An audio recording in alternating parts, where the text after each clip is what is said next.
Welcome to week 10, sentence 3. I've already written the sentence, so with your student, you would dictate it to them and then check the mechanics with them. But I've already written it beautifully, no mechanic errors to correct. So I'm going to move on to number 3, question confirmation. We always start by finding our independent clauses. So energy can be kinetic or it can be potential. So I see an independent clause right there. Independent clause, remember, means it has both a subject and a verb and can stand on its own. Or it can be potential. Here's my second independent clause. All right, let's go ahead and identify these words. Let's find our subject in our first independent clause first. Who or what is that sentence about? Energy can be kinetic. Energy. So it's a subject, noun. So what is that energy doing in this sentence? Energy can be kinetic. Well, can be, and be is a linking verb. And remember, it really helps to memorize a linking verb song. I know there's many out there, but that just helps you identify them with certainty and very quickly. Now we've got this little word can right in front of our main verb, and that is going to be a helping verb. Remember, anytime you have a little word in front of your main verb, it's often going to be a helping verb. So energy can be, now because we have a linking verb right away in your head, you should be thinking, okay, don't do direct objects. Because it's a linking verb, I'm either going to have predicate nominative or predicate adjective if there's something after it. So we've got energy can be kinetic, and you have to ask yourself, is kinetic describing the energy or is it renaming the energy? Well, kinetic is telling us what kind of energy, so it's describing it, so it's a predicate adjective. All right, then we've got or, which is a conjunction. And what's that fun acronym we use to remember coordinating conjunctions? For, and, nor, but, or, yet, so. So there's or. The O stands for or, so that's a coordinating conjunction.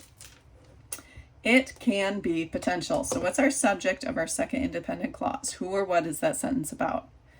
It. And it's a subject pronoun, because if we didn't have this first independent clause, you wouldn't know what it was referring to. It's a pronoun. Okay, so what is it doing? It can be potential. Well, we just had be as a linking verb, so it's still going to be another linking verb. And then we have a little word right in front of it again. So that is a helping verb. It's just helping it out. And it can be potential.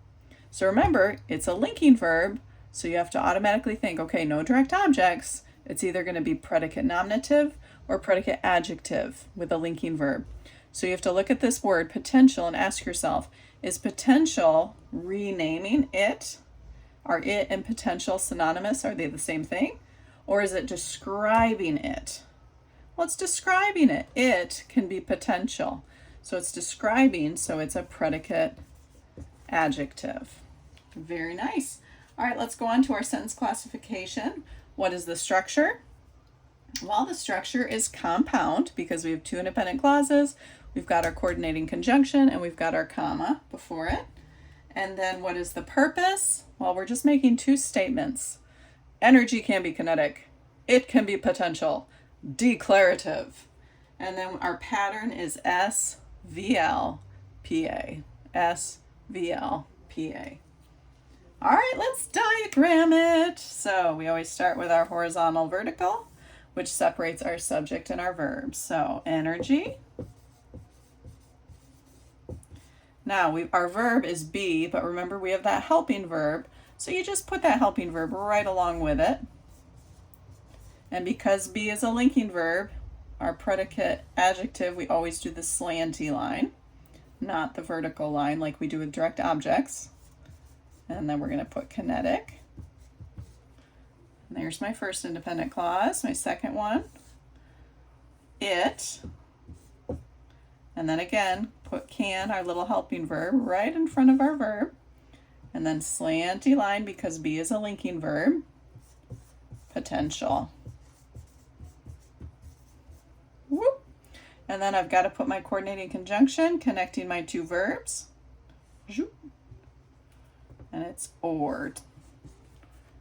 Looks beautiful. Oops, sorry, I'll slide it over there for you. Looks great. All right, let's move on to task number 5, modification confirmation. So we're going to rewrite by purpose using simple structures. So a declarative example, energy can be kinetic. Boom, statement, beautiful. Exclamatory, energy can be kinetic. Interrogative, energy can be kinetic. An imperative, you're going to give a command. Be kinetic. And remember, the subject is always, always, always the implied you in an imperative sentence. Rewrite by structure using declarative purpose. So a simple sentence, just one independent clause. Energy can be kinetic. Love it. Compound, well, it's just what it is. Energy can be kinetic or it can be potential. 2 independent clauses, comma, coordinating conjunction. Complex, energy, which can be neither created nor destroyed, can be kinetic. So remember, complex is just one independent clause, one subordinate clause. So energy can be kinetic is our independent, which can neither be created nor destroyed. Well, that can't stand on its own. That's not a complete sentence, so it's a subordinate or dependent clause. So because we have one independent and one subordinate, it's a complex sentence.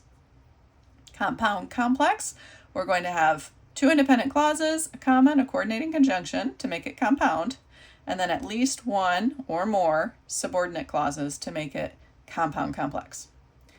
Energy, which can be neither created nor destroyed, can be kinetic or it can be potential. So my independent clauses are energy can be kinetic, there's one, or there's my coordinating conjunction, my comma's right in front of it, it can be potential. There's my second independent clause. So my compound sentence is right here, and then I need a subordinate clause, at least one, which can be neither created nor destroyed. Well, that can't stand all by itself. It's not complete.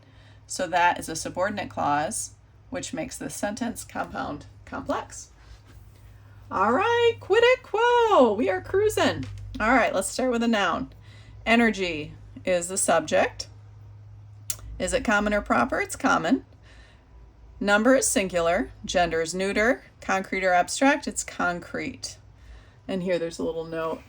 Energy is classified as abstract when used to describe the effort needed to complete a task, but when used to describe a physical or chemical element, energy is classified as concrete. So there you go. All right, pronoun, we have it. It's personal. For attributes, the use is subject. Person is third. Number is singular.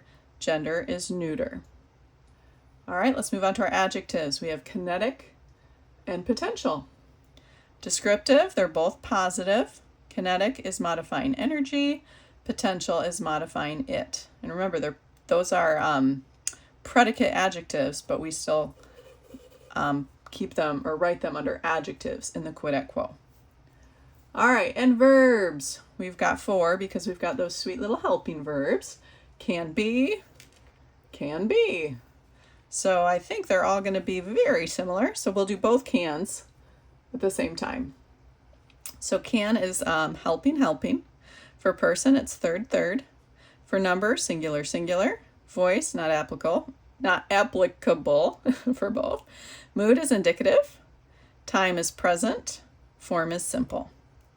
And then for be, again, those are going to be the same, so I'll just go over them together. The type is a linking verb. Person is third. Number is singular. Voice not applicable. Mood indicative. Time present, present. Form simple, simple. All right, and finally, we've got our conjunction or, and it's a coordinating conjunction because it's a fan voice. You guys are doing awesome. Great, great work, everybody.